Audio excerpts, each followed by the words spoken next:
If I tell you that you own the power to change your destiny, you wouldn't ever go to a temple. Just because you cannot do something perfectly by the standards of the so-called spiritual norms doesn't mean that it's not right. We don't have the destiny pre-written. It was a major, very big facade that religion played on us. How many times your intuition warned you? But the problem is, in our culture, we call it unconditional love. Why do we need that prefix? Love is unconditional. We feel that it's our right to be angry at another person if things don't go our way. I think Charlie Chaplin said this very wisely. You need power only to destroy things. Otherwise, love is enough for everything.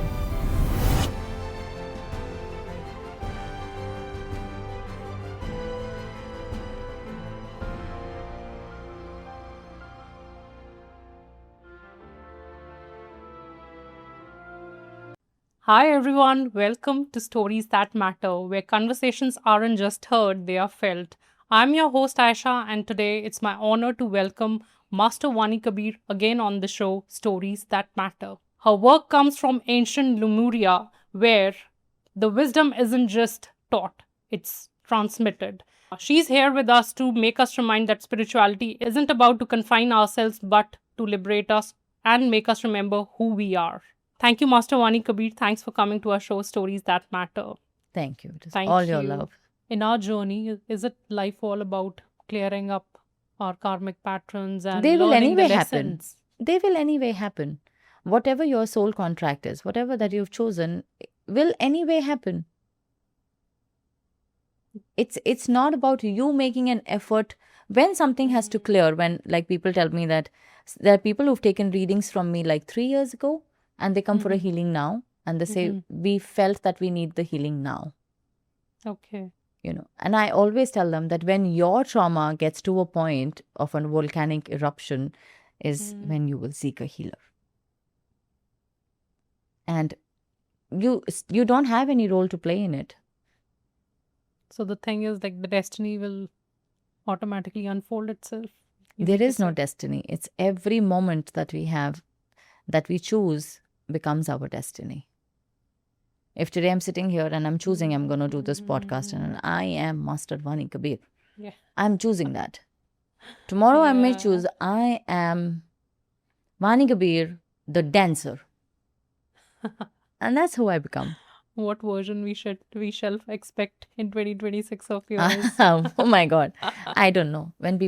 This is one question that I've been asked too many times, that where do you see yourself in 5 years? Where do you see yourself in 2 years?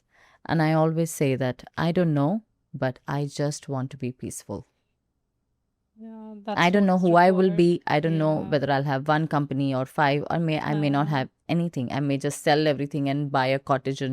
But if they remember that there was this person who walked in this time and made my life a little bit easier, I would feel very happy about it. Like when people tell me, we read your story, or the stories that you put every morning on Instagram, they inspire us a lot. I think that's my reward. It's not the money. I know I'm a money magnet. It'll always come to me. But that feeling when yesterday when I was healing somebody and I gave something to that woman, and the kind of gratitude she felt, I could really feel it in my bones when she was sitting in front of me and feeling grateful for the time that we had together. That I don't think we can beat it. Yeah, you cannot beat. And that's true happiness. That is true happiness. Craving for such moments. I actually don't crave for such moments also now, because I believe I deserve them. Okay. I just believe, because I have so much of authenticity in me that I believe I deserve it. I always question, if not me, then who? What led you to this belief? Because not much people end up to this belief that I deserve it. I'm a very practical person. I stand in front of the mirror and I talk to myself. I tell myself that I love you every single day. And more when I really don't love myself. When I feel not okay, then I parasympathize myself. How? What do you say then those days? It's okay. It's okay, Vani. This, you've seen worst. This day is going to get by. It's all going to be beautiful again. I know it feels dark. I know it's not so happy today. Yeah. But trust me when I say that it's going to become better. Because I come from the future. And this moment is very hard. And I acknowledge that it is very hard. But you can do this just like that. Just this, what I do. That's how beautiful. Just touching ourselves. Yeah. But how many times do we touch ourselves? Do we look at ourselves? We're like, oh, okay, quickly. Let's just get ready and go. All of that. But just stay, look into your own eyes. See how far you've come. See the wrinkles on the face. See the hair color change. The shape of your nose change. The lips become a little bit more dry. All of those changes that your body is going through. Just once in a while, just be you.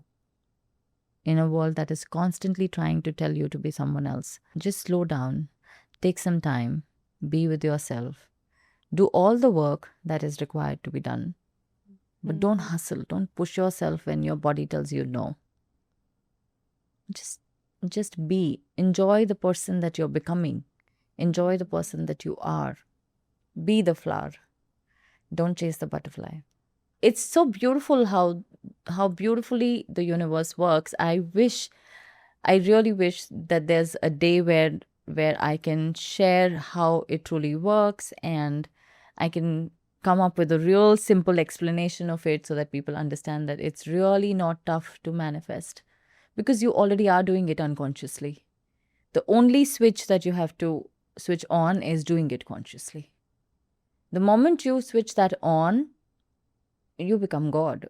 And I don't think that, all the deities that we have, all the books that we read, all the people that we follow, they're all messengers of God. Everyone who's come, be it Krishna or Prophet or Jesus or anyone, they all said we come from a higher consciousness and we have a message.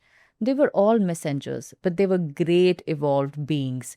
They come from the 10th dimension, and that is why they are gods. So they are supposed to be worshipped. They're supposed to be looked upon for when we need guidance, but they didn't write our destiny. They are not sitting there with the pen and paper saying, oh, okay, today morning, Aisha's life, not good. Okay, his life, okay, decent. He's going to meet with a car accident, or she's going to go through this. No one's doing it. It's us.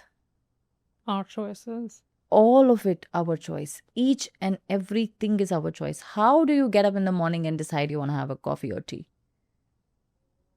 How does the brain make up its mind? What is the role of gods in our life then? These Krishnas, Advise. Jesus. Advise. Like you have a company and you hire somebody experienced to give you the advice, to give you the wisdom, to show you the path, to save you from making wrong decisions. That's what you do when you get to God.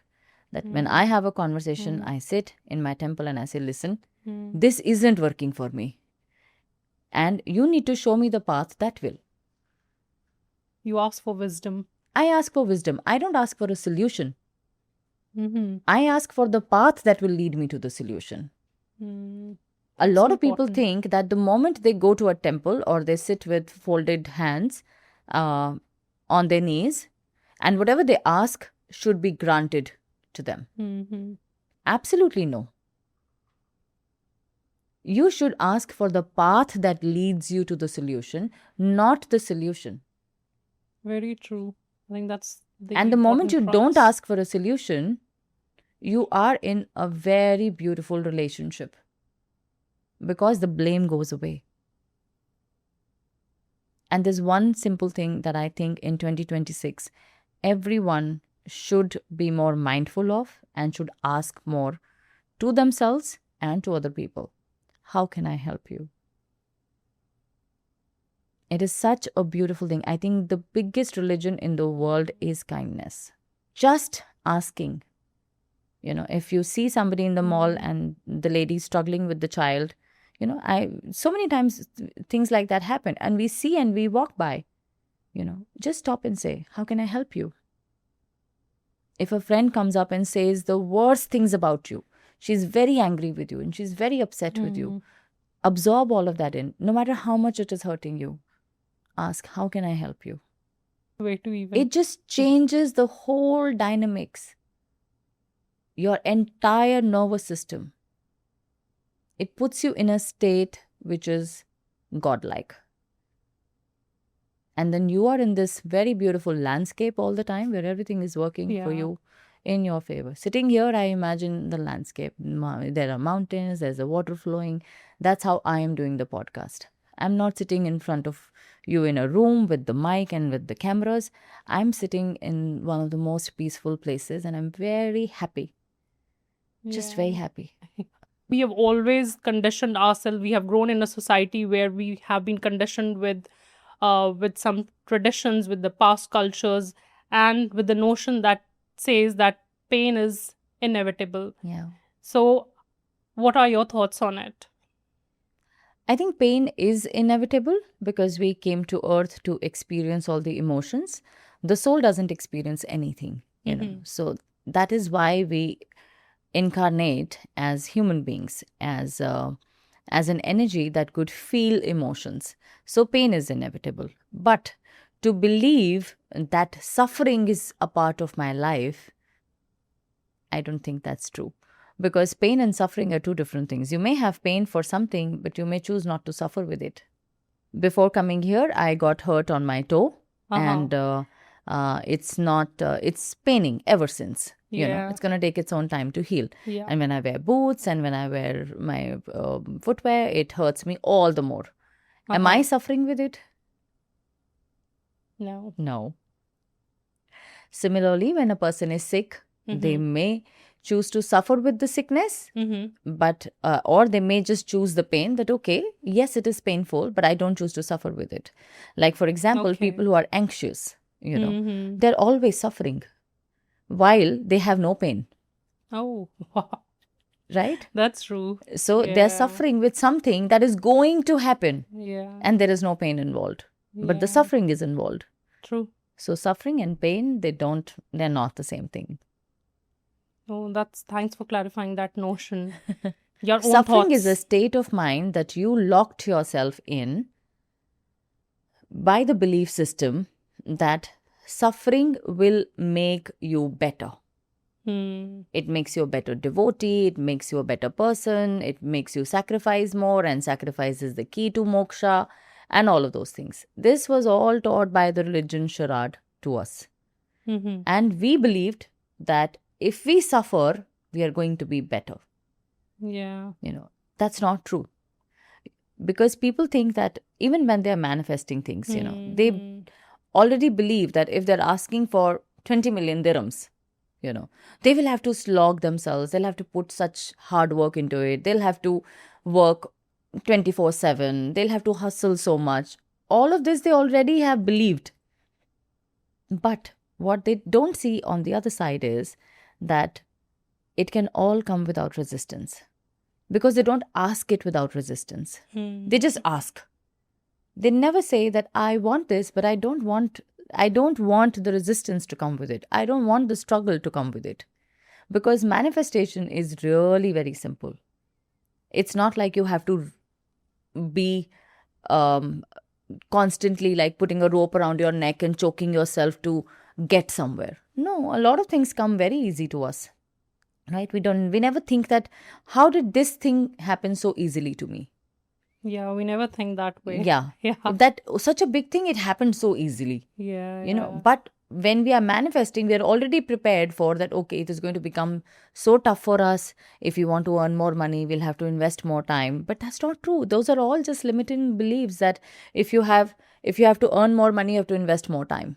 You have to slog yourself. You have to hustle till 3 a.m. If you're an entrepreneur, if you have a startup, and if as a startup I don't work these many number of hours, it's not going to work. That's not true. So that's a limiting belief. That's a limiting belief. Absolutely. You can rewire your mind. Why don't you work with yourself to be in the theta state? Because what you will do normally, and it'll take you 6 hours to do, if you're in a theta state, you will do it in 20 minutes. Okay. But that requires work, so people don't want to do that. But cribbing is easy. saying, oh my God, I came home at 3 yesterday and I did not sleep and I did not do this and I didn't have any time. And sometimes naturally you are busy because your schedule is packed and things are there. But if on an everyday basis, you are constantly busy throughout the day, all the time, that means you're doing something seriously wrong. And how do one get to that state of theta state? You mentioned like So get to that there are a state. lot of different kinds of meditations, programs, healings that can teach you how to get into that state. Initially when you start trying, and it's a really quick method.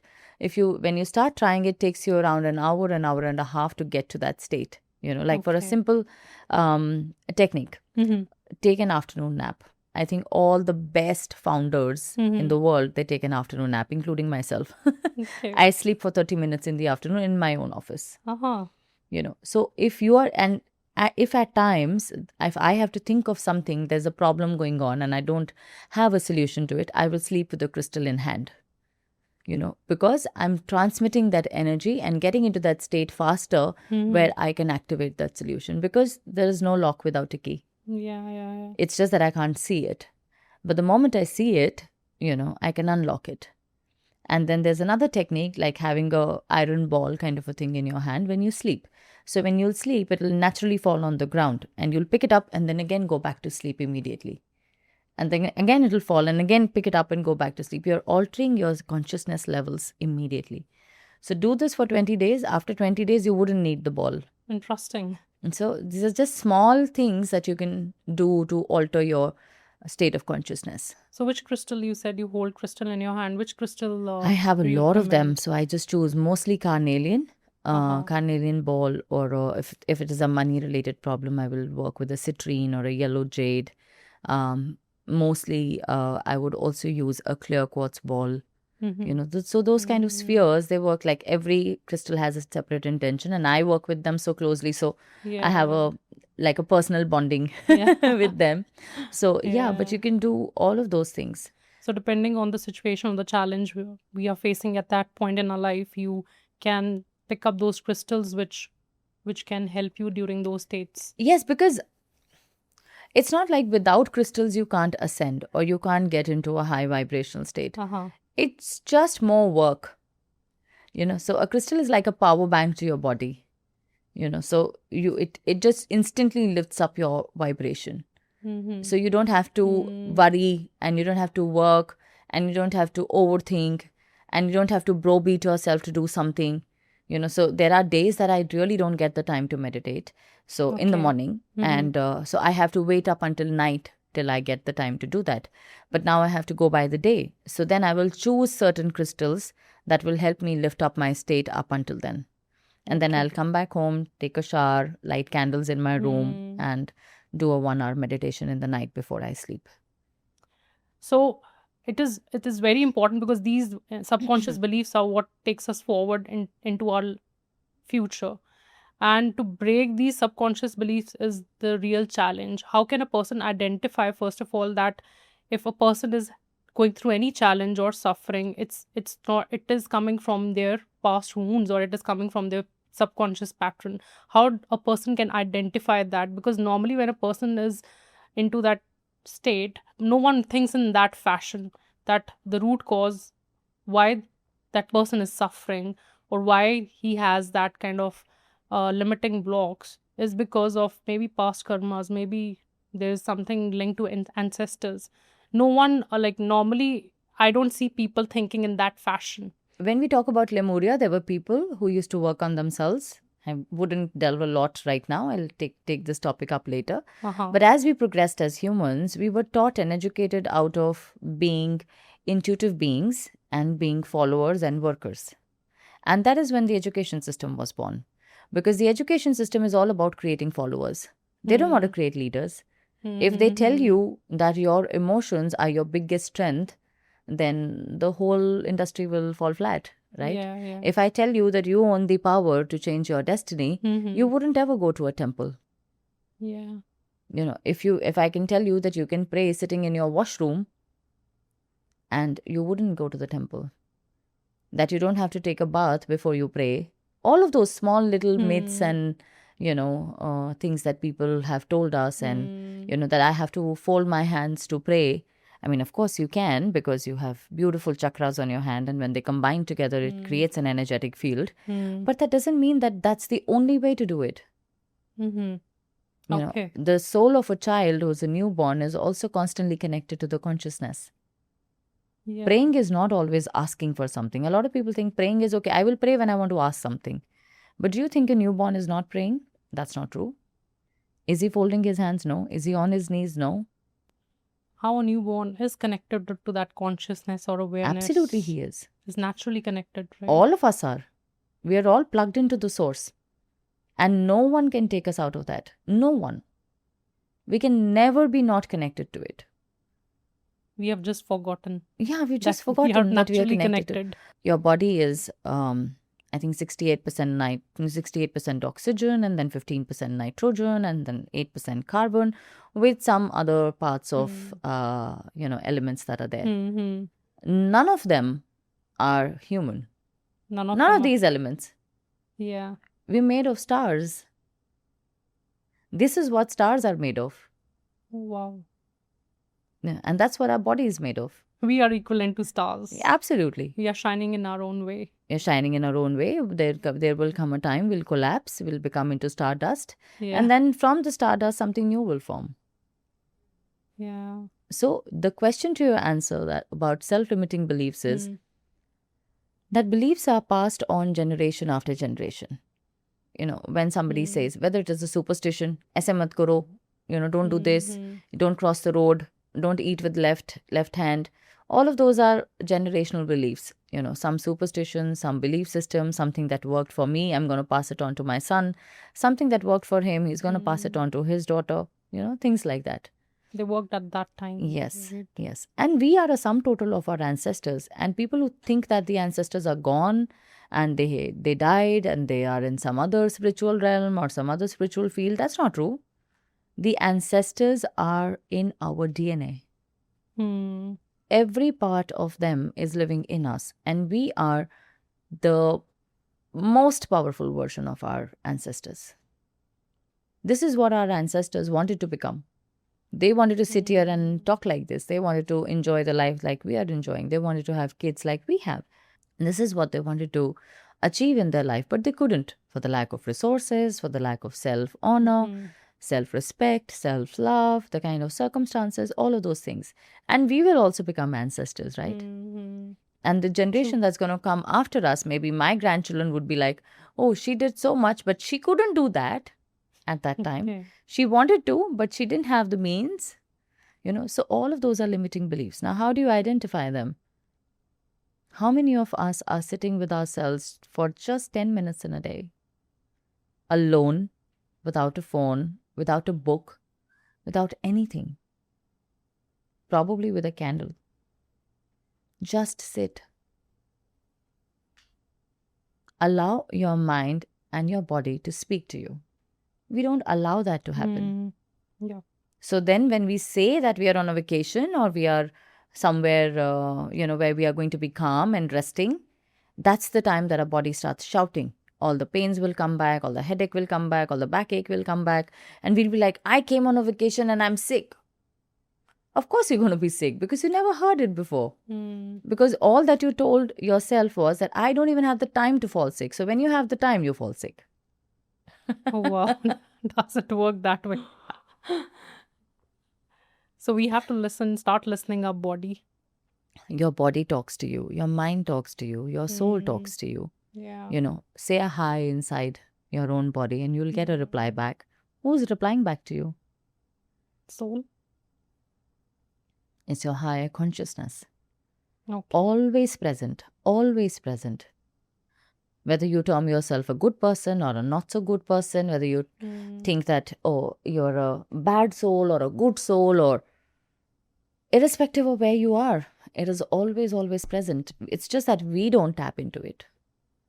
We just don't tap into it. So, and the simplest way, and I think and I believe that spirituality is simple.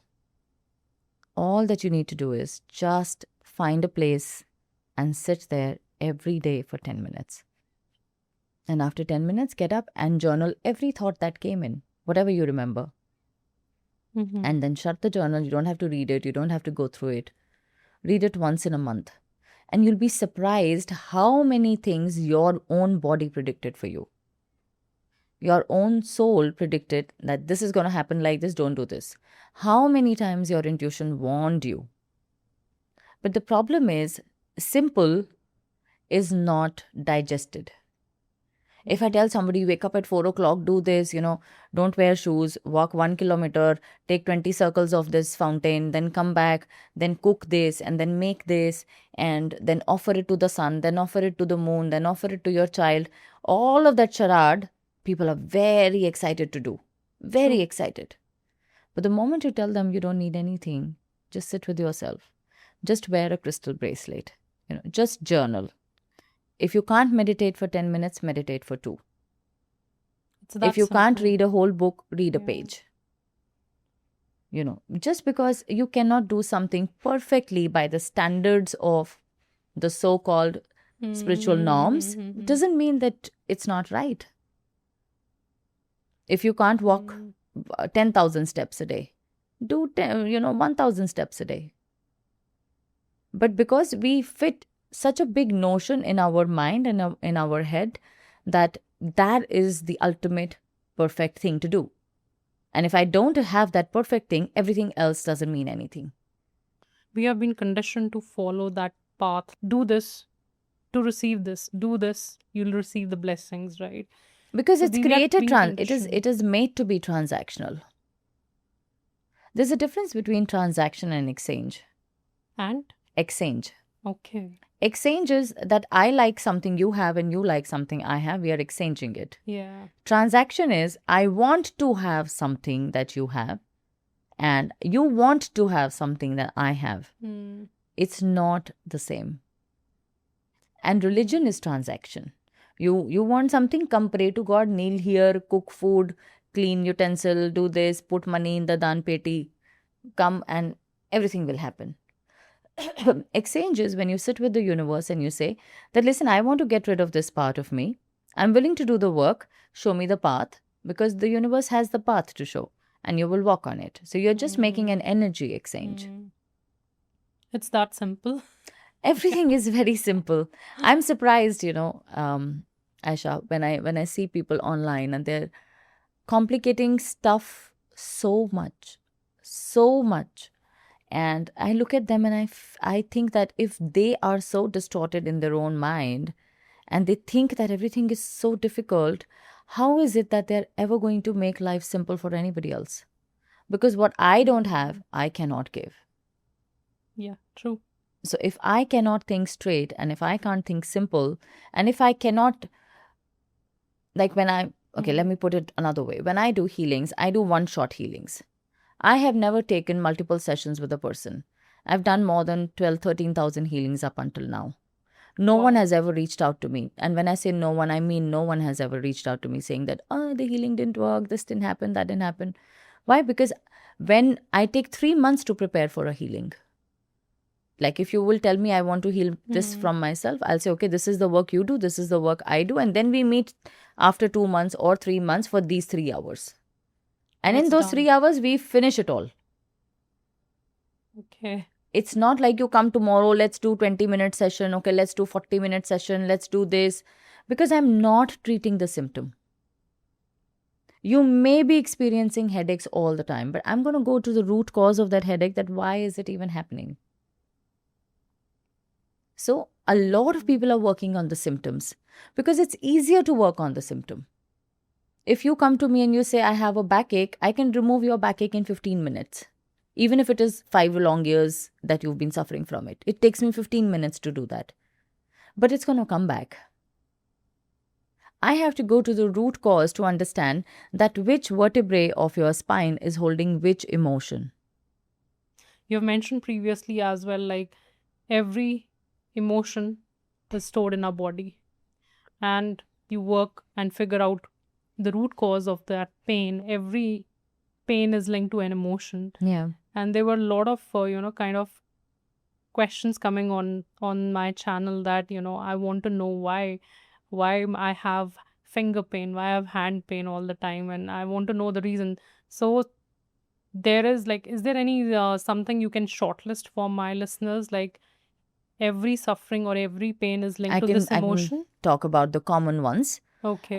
If you have shoulder pains, neck and shoulder, it means you're carrying a lot of burden on you. It's an unsaid burden that you're carrying. It can be of your family, of the team that you're working with, of your office. Mm-hmm. If you have severe back pains, and if it is the lower back, then you're holding a lot of guilt, a lot of shame about something. If it is the middle back, it means that you're not feeling supported enough in your life. Mm-hmm. You feel that this person is not giving me enough, that person is not giving me enough, the environment is not helping me. So that's what it is. Knee pain is when you are very stubborn. You want it your way or highway. Mm-hmm. And that is when your knees would be like, we cannot handle this, this is too much weight. Your feet, when you're unable to take the next step, you don't know what is the next step going to be like. So it's not just the ache in the feet. You will bump your feet, you will, like when you're walking down the road, suddenly you will twist your ankle. Something will continuously keep bothering you with your feet because you know that you have to take the next step, but you're not taking them. Seriously. And then if it is your head, constant overthinking, and your mind is like clouded with 1000 thoughts and you really don't know what to do about them. If your hands are paining, it's about creating something that you want to create, but you're not getting the time to do it. You're not having the right energy to do it. And sometimes you don't even have the idea to do it. So your hands are idle, but they're full of energy. So your body is ready to produce it, but you're not able to produce it. Okay. So these are some very common ones. When you have an eye pain or you have constant eye issues, is when you're really not wanting to see the truth. Whether it is about you, whether it is about people around you, whether it is about something that happened in your childhood, whether it is something that happened, 5 years ago, 2 years ago, 1 year ago. You've just, like, something bad happened and you put it aside and you felt that you behave like a pigeon who would close their eyes and the cat wouldn't see it. And that's when you start having eye issues, long-term eye issues. And the smaller issues, like people say that these issues are very regular and they keep happening to us all the time. If it is a one-off case, it's your body clearing that emotion on its own. Our body has a beautiful mechanism to clear the emotions on its own. We really don't need to. And that is why I always say everyone does not need healing. Like at a larger scale, of course, we all need to heal, but not everybody's issue is active. A lot of people are like dormant volcanoes. They have a lot, but they are working okay. Okay. So for smaller things, if you have one day you woke up and you have a conjunctivitis, one fine day, it's okay. Your body wanted to clear something, it cleared it, and it went on. If you have a consistent eye issue, it means that you've been overlooking a problem and not seeing the situation from the angle that it is supposed to be seen for a really long time. Okay. When people are stubborn throughout their lives, they go into knee surgeries. And only after their knee surgeries, you will see that they have a flip and they start becoming easier and they start becoming more comfortable with their own self and they start taking life a bit more easy. And that is something that you will see after they've had the knee surgery. After because that part of them is gone that was holding the tension, and now there is a different part with themselves, and the time that is needed to align the new part with the body, that gives the time to your subconscious mind to reframe itself with a new belief system. It's like, when you have a heart transplant, and whosoever's heart is transplanted to you, the memories come with it. Like shown in the movies. Yeah, like shown in the movies, that the personality changes.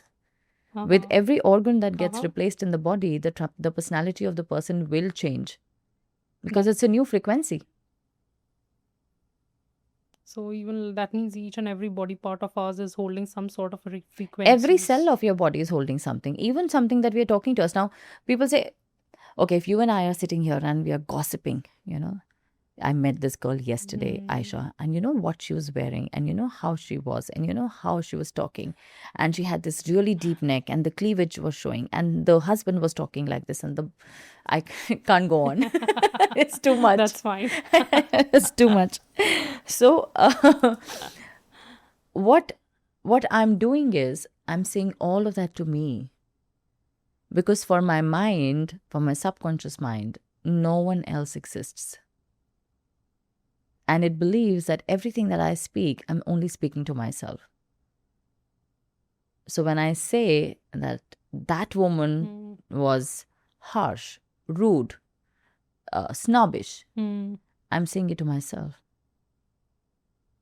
And my subconscious mind starts pulling out the belief systems. And that is why we say that we become the people we talk about. Because our subconscious mind, no one else exists.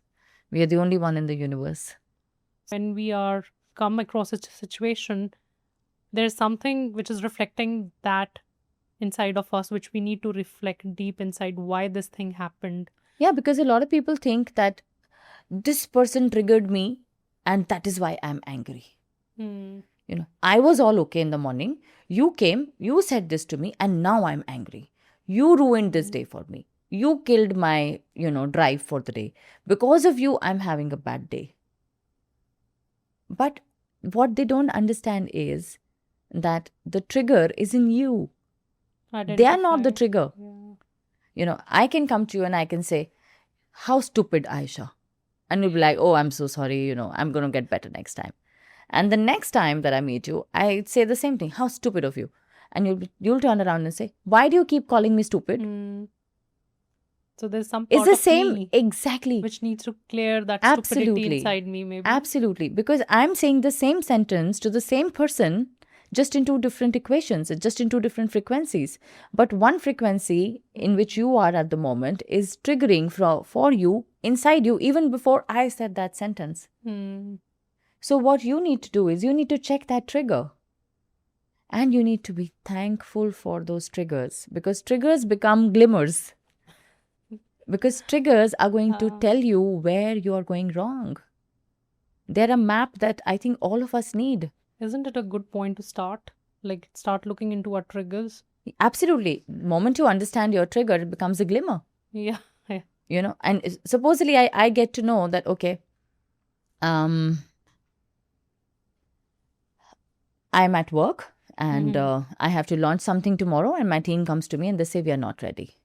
Of course, I can feel upset and I can be like, you don't do this and your work is not done and that's not there and all of da. You are allowed to do that. Let's say this, for 5 minutes, everyone's allowed to become a victim. Yeah. Okay. After that, get into your warrior mode and say, okay, what can we do about it? Okay, now I've blamed all of you enough for everything in the last 5 minutes. I don't want to drag it for the whole day. Now let's get to the point of how we can fix it. What is the best that we can do? There's a beautiful question that we all as human beings ask ourselves, which is called what if? What if? And we ask that question subconsciously at least 1,000 number of times in our head every day. True. What if this goes bad? Oh, what if I didn't get a car? What if I ate this food and it cost me acidity? What if this person that I'm going to meet is going to behave like this with me? Or what if, all the money that I have gets lost? What if I encounter a bad illness? What if my son goes away? All of those things. All the what ifs, right? Yeah. And that what if is a very beautiful thing if you use it the other way. What if everything is rigged in my favor? What if the universe is walking beside me all the time? What if I'm so blessed that I don't have to worry about anything? What if I have so much money in the world that I don't know how to spend it?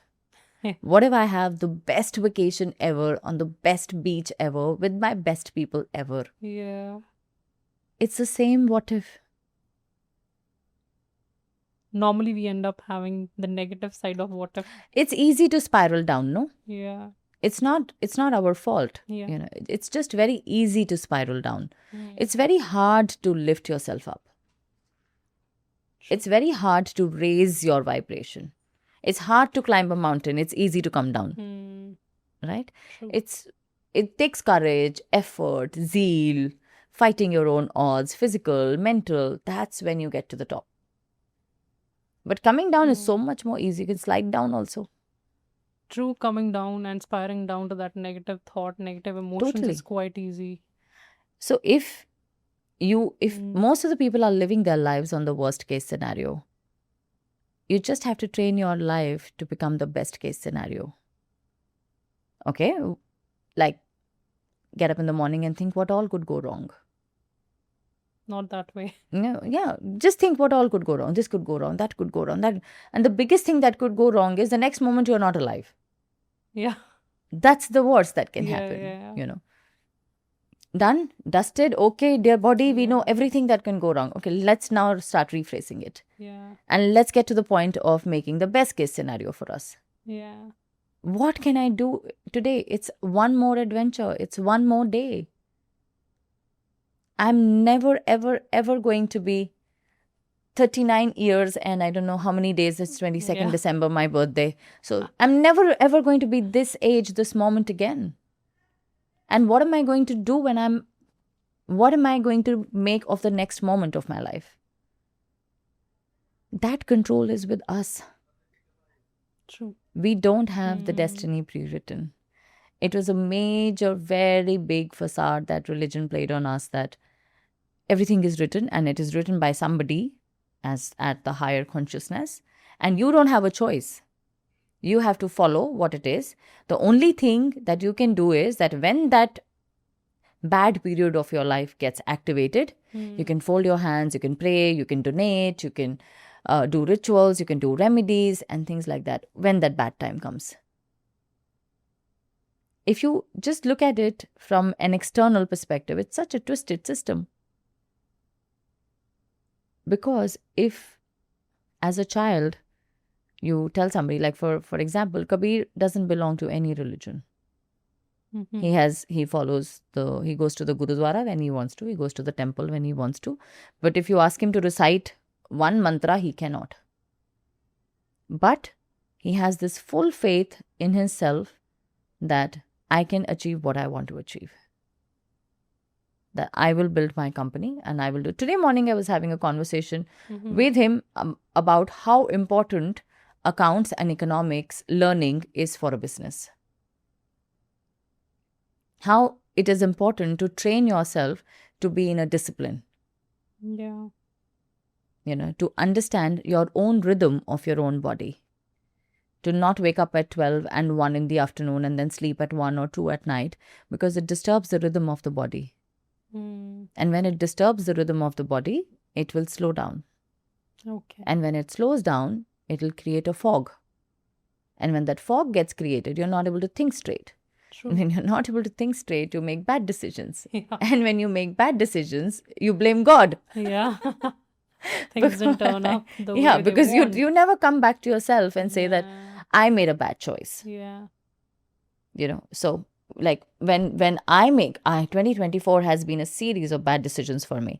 And in 2025, every decision that I looked back and I said, oh my God, how did I not see that? How did I miss that decision? How did I take that decision? So, and for all of those decisions, I never went back to anybody pointing a finger at them saying, you could have told me this. You could have said this to me. You could have intimated this to me. Normally we do that. Exactly. Because I'm not trained to blame another person. Yeah. I can give you feedback. I will not blame. That is something that I made a pact with years ago with myself. That I'm not going to blame. If I don't like something, I will come back and I'll give you a feedback that next time I want you to do this so that both of us can do this. True.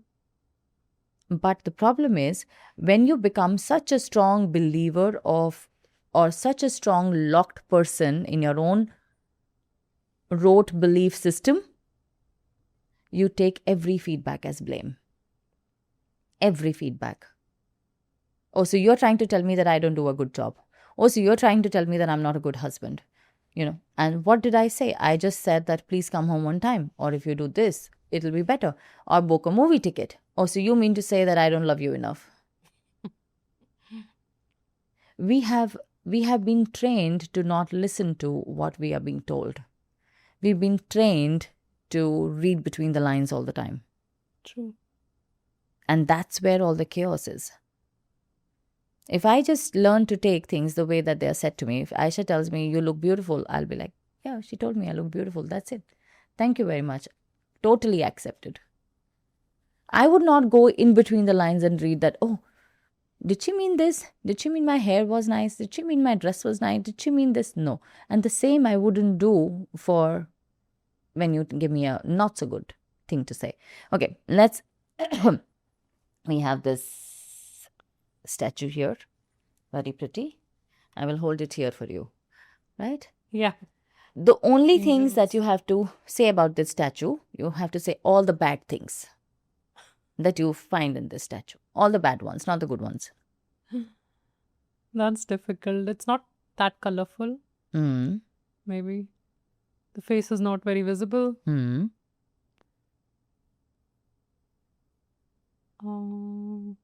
Nothing much. I think that's It it. could have been bigger, smaller, Yeah, could have been a little more taller. more detailed. Yeah, more detailed version. Yeah. Yeah. Yeah. Now you have to say good things about it. It's quite divine, blissful, peaceful to look at. Quite angelic kind of touch. Mm-hmm. Quite grounded. Mm-hmm. Gives calmness, groundness. Looking at it. Yeah, feel like somebody is blessing. Yeah, Mm-hmm. that way. Tell me the effect both of these things had on the statue.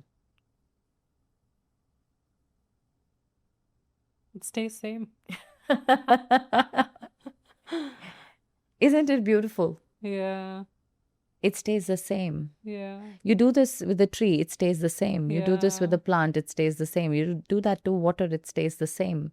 Yeah, it's just. But why, as human beings, we cannot stay the same? Because we let the judgment come in. Because we already judge so much. Yep. We judge so much that we forget that we are not supposed to judge. It's not our job to do it. It was made our job to do this. We were conditioned to judge another person, because when we judge another person, we lose the ability to love them. You just totally lose the ability to love them, because all the time your mind is doing 2 plus 2. Oh, this time he did this. Last time she did this. No, this is coming because he was sorry that time. This is happening because her mother wants her to do this. But what we are not looking at is the effort and the energy that is coming your way. And we just totally forget to love it. In our culture, we call it unconditional love. Why do we need that prefix? We don't need that prefix. Love is unconditional. You don't have to say it is unconditional. It's already. It is already. The nature of love is unconditional. Yeah. When you don't have any because and but after you say, I love you. That's It's a complete Yeah. sentence. You don't say, I love you unconditionally. Now people have started saying, Yeah. I love you unconditionally. But why? I love is you. pure. It's a complete thing in itself. Yeah. And it doesn't come, if I love you because this, wrong. I love you, but this, wrong. Like, you can't even say it wrong. I mean, there's nothing right and wrong also, but what's the point of saying it? It's like saying sorry with a but. I'm sorry, but you did this. Then you're not sorry. You know, these very little, small little things, if you start changing in yourself, your life becomes so much more easier. And you start to understand yourself better, and your real self becomes more comfortable talking to you. We have two sides. One is the masculine side, one is the feminine side. And people's like universe is like mix of both, right? And we living in a modern world, how do we come to that balance state of masculinity and femininity within ourselves? Okay, so the people who tell you that your feminine and your masculine has to be balanced, and so supposedly imagining that feminine and masculine make the 100% of us, so we need to be 50% masculine and 50% feminine all the time. Is it possible? We don't know the ratio. Like, in my opinion, only divorces are 50-50. Everything else is not. All the relationships, all the work that you do on yourself, your divine self, your feminine self. Some days you will wake up and you'll feel so much more feminine. You would want to spend time with your kids. You would want to dress up. You would want to go and meet your girl gang. It's just the day, you know. And another day you would want to wake up, pull up your pants and go to work. The idea of balancing yourself in the feminine and the masculine and browbeating yourself when you don't balance that is the worst thing you can do to yourself. The only thing you can do every day, and you should do every day, is to embrace who you woke up as. Every day we wake up as a new person. In a day, you can be different people.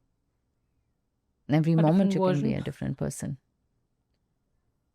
So you just have to embrace it and say, okay, I feel like wearing a sari today and singing today and dancing today, or maybe just listening to classical music today, you know. So so be it. I feel like crying today. I feel like being sad today.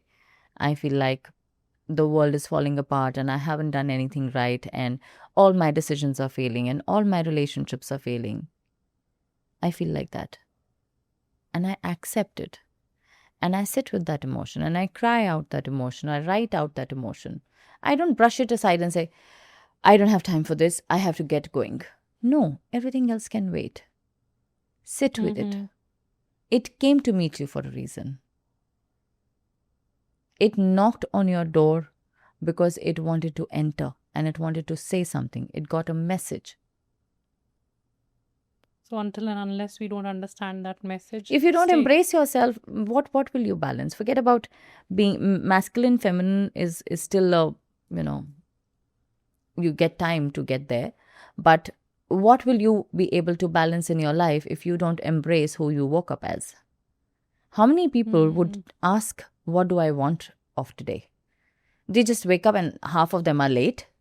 You know, the rest of the half are, you know, either burdened or have so much to do. And this was my state 5 years ago. I used to wake up at 5 and till 8:30, I didn't have the time to breathe. And then I met my grandmaster and he said, you have to meditate half an hour every morning. I said, half an hour? I don't have 30 seconds to myself. And I narrated him my entire schedule. See, I wake up at 5, I do this, then Kabir has to go to school, then I have to make breakfast, then I have to do this, then I go to drop him to the school, then I come back, I have to get ready. I gave him everything.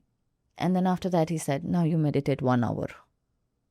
So that is the essence of being who you are that day. You have to ask yourself who you want to be today. But our circumstances define our day. And that is such a sad state to be in.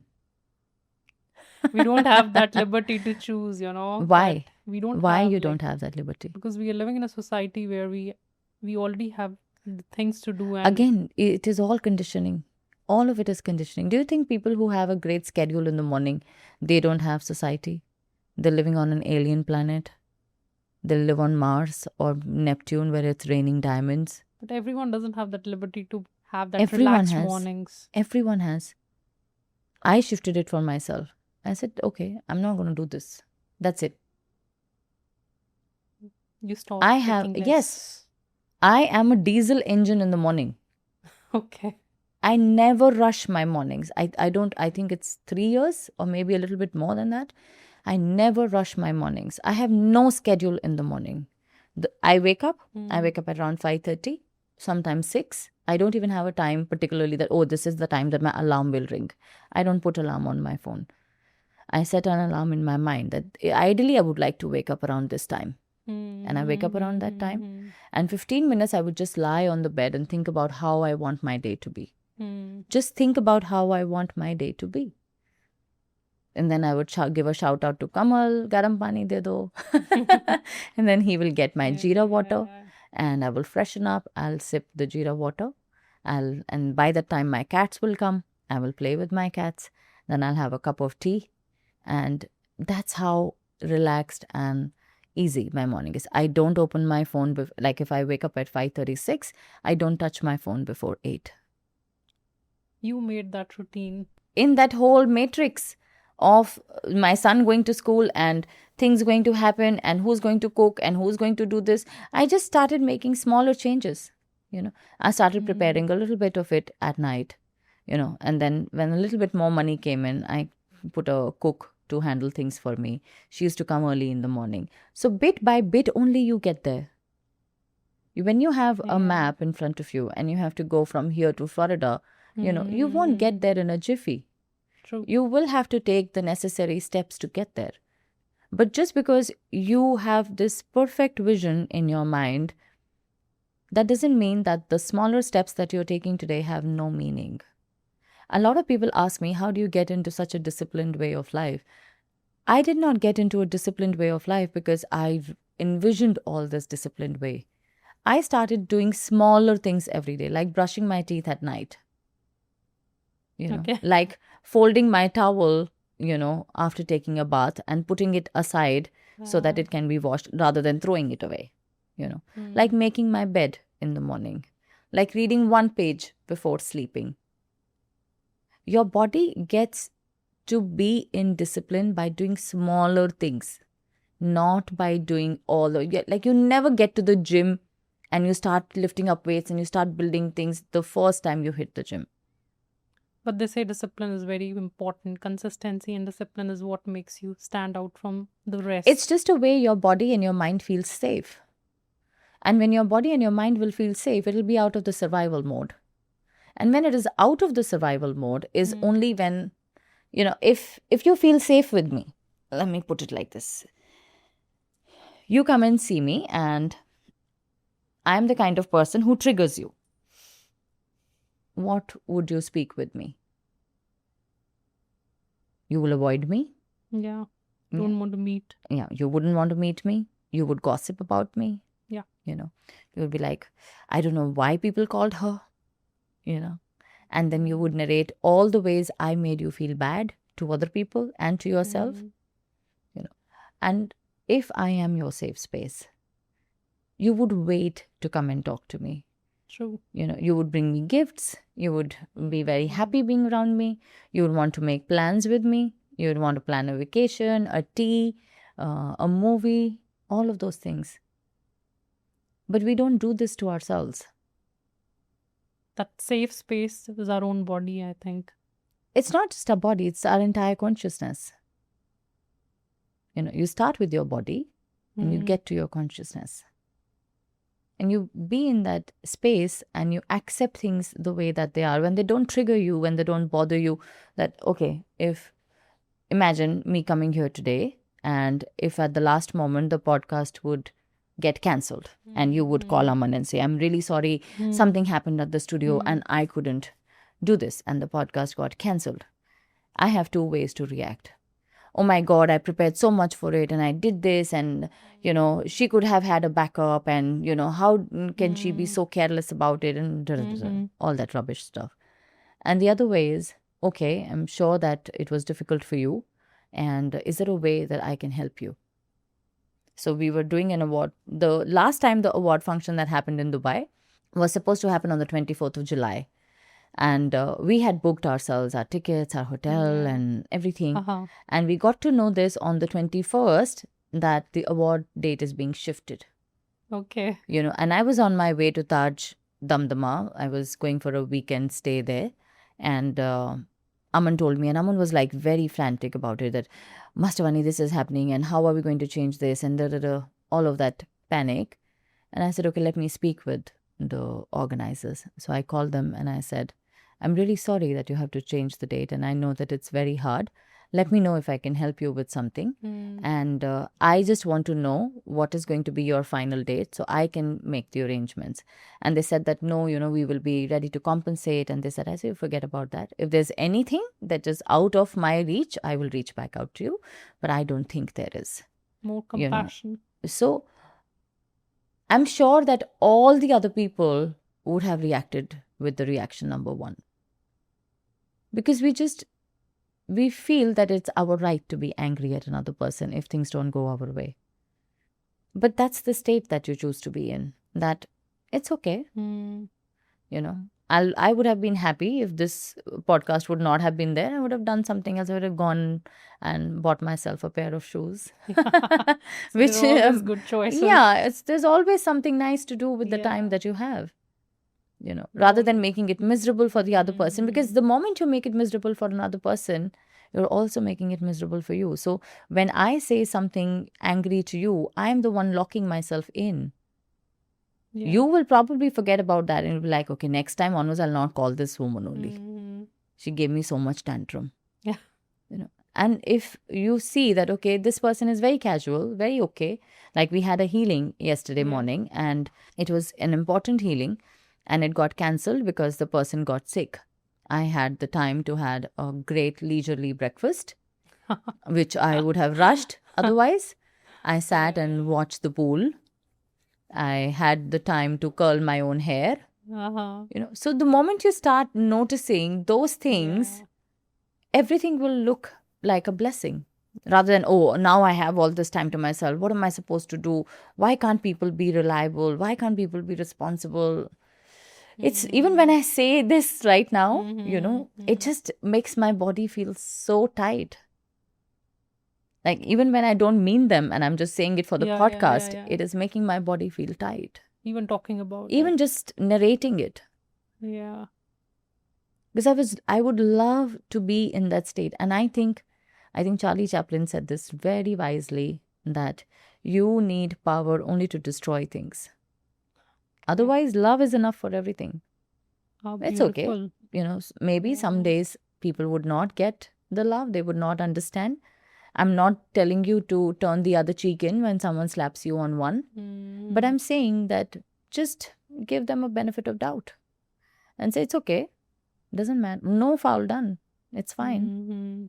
I want you to narrate something on forgiveness side. So forgiveness as a word, I believe it is misunderstood because we think that we have to forgive someone else as if we have the right to do that, as if we are supposed to do that. And the only person we can ever forgive is ourselves. If someone behaves wrong with you, the part that you have to forgive is the part that accepted it. If you behave wrong with someone, you have to forgive the part that behaved wrong with that person and apologize for it and say that, okay, I didn't mean to do this. But when we think that forgiveness is something that we need to give another person in order to set ourselves free, is a wrong notion. We have no right to forgive another person. We're not in their space. We're not in their capacity. We shouldn't bring them up and say, okay, I forgive you, you forgive me, and all of that. Of course, when you're healing and you're working with your ancestors, it's a different thing altogether. But as human beings being on the same plane, you have to acknowledge the part that caused that situation from the other person and from you. If you and I are in a fight, I have to acknowledge the part that was hurt, that was causing the pain. And I have to acknowledge the same part in me that was hurt and acknowledge the pain. And only those parts need to be forgiven. The moment we are able to see that, we are going to be so much easier with people because we'll understand the biggest truth in the world, which is hurt people hurt people. No one is consciously making your life difficult. They're making it difficult because they are locked. They don't understand themselves. So you can just forgive that little part in them which is not able to understand. So forgiveness doesn't look like a big thing. People are not able to forgive people for years together. This person did this to me 10 years ago. I will never forgive him. Oh my God. It is such a big thing for you to carry for all those 10 years. That person, this part of that person is not good. Or this part of that person is not healed. And you forgive that part. You may choose to never engage with that person again. You may choose to never invite that energy into your field again. Yeah. But forgiveness is done in parts. It is never a whole process. It's never something that you can forgive somebody as a whole. Because on the whole, they were not wrong. Yeah. Nobody is wrong completely. Even if they're saying the worst and the baddest thing, if that's a word, to you. Yeah. No one is completely wrong and no one is completely right. So you just need to forgive the reason Just that caused it. acknowledge, just acknowledge that this is what it is. If you are in a fight with another person, just go 24 hours or 48 hours back and just try to fix only that much. Don't bring out something which happened 5 years ago. They're not the same person. You're not the same person. And that file is deleted. It doesn't even have any value right now. True. The moment you keep your life close enough, you'll be able to solve it better. The more you get it fragmented into years of hate, years of pain, from last 8 years I've been feeling this, for last 20 years I've been feeling this, for last 15 years my life has been like this. How on earth can anyone find a solution to that? But if you say last 48 hours I'm feeling like this, it's so easy for you to get away with that. Or last 15 days have been tough for me. I have not been able to make good decisions in last 15 days. Anyone can help you with that. Even a child can help you with that. True. But even if you go to God and you tell him that 15 years my life has been so bad, I've been suffering, my relationships are not working, I don't have money, I don't have a car, I don't have a house. Tell me who is going to, like God himself is going to feel overwhelmed with all of this. So how can you fix it? Everything is here, everything. If it is okay here, everything around you is going to be absolutely okay. And if it is not okay here, you may be living in a golden palace and still crying. Bad people thrive, and the honest and pure people are suffering on this planet. So imagine that you have a huge canister, and it has a tap at the bottom end of it, and that's what you get when you take your first birth, right? So in your first birth, you have a beautiful life and you help everybody and you're very kind and you're very pious. So by the end of the life, you get a bowl of grain, which is a very good grain because you did all the good. So you got the good grain. You fill that canister up with that grain, right? Now you take the next life, and the next life, your life is horrible and you are horrible to people and you kill people and you beat them up and you are a savage. So by the end of that life, you get all the bad one, right? And then you put that up. And then this is how the canister gets filled, one thing after another. Now imagine you're in your fifth life, right? And you need some karmic luck for yourself. And you have a very bad life. You are so rude, you're harsh with people, you're bad with people, you're stealing, you're conning everybody. And you open the tap. What will come out? Your first life. So all the good parts will come out. And people around you will be like, oh my God, this person is so bad, so cruel. See, such a good life he has. And when we have a good life, and we open that tap again and something bad comes out, and we're like, why did we get the suffering? We didn't do anything for the suffering. That is what karmic balance is. Whatever is your closing balance on the 31st of March is exactly going to be your opening balance on the 1st of April. Without any change. It's all about filling it with good grains. It's actually not filling it up with good grains. It's just about filling it up. Filling it up. Just filling it up. Because I think, as Rumi says, that the wound is the place where the light gets in. It's a crack in yourself, in your system, in your matrix. And that is where the divine gets in and it speaks to you. So if you stop being afraid of the wound, your life will change. You just have to make your what if more positive and just feel that everything is conspired for you. Everything. Like this time I packed for coming here, and I don't know, I was so occupied in my mind. I had so many things to plan. I had my parents coming in and things like that. And I packed the dress, but I forgot the shoes. I packed a t-shirt and I forgot the denim. I didn't pack a jacket for myself. I was like this trip has been the totally mismatched packing for me. Okay. And I have been laughing about it last 3 days. Every time I pick up something, I'm like, oh, I only have half of it. So now when I went to shop, and that person in anthropology, she knows me, and she said, oh, you came, but you're picking up so much. I said, because I didn't pack anything. And she said something beautiful, and she said, oh, that gives you the chance to shop. I said, wow. yeah, perfect. Maybe otherwise I would have not. I would have been like, oh, okay, leave it. I have everything and stuff. Now that I'm here, I'm really enjoying my birthday month, shopping my, bags out and my wallet out, buying everything that I want. So, yeah. That's a beautiful way to look at things. I think that is the only way to look at things. Because even if you look at it the other way around, it's not helping. So don't you think that is the purpose of life as well? The purpose of life is to live. A lot of people come to me asking, what is the purpose of life, Master Vani? Can you tell us? The purpose of life is to live. Just live. There isn't anything else that you can do about it till the time you die.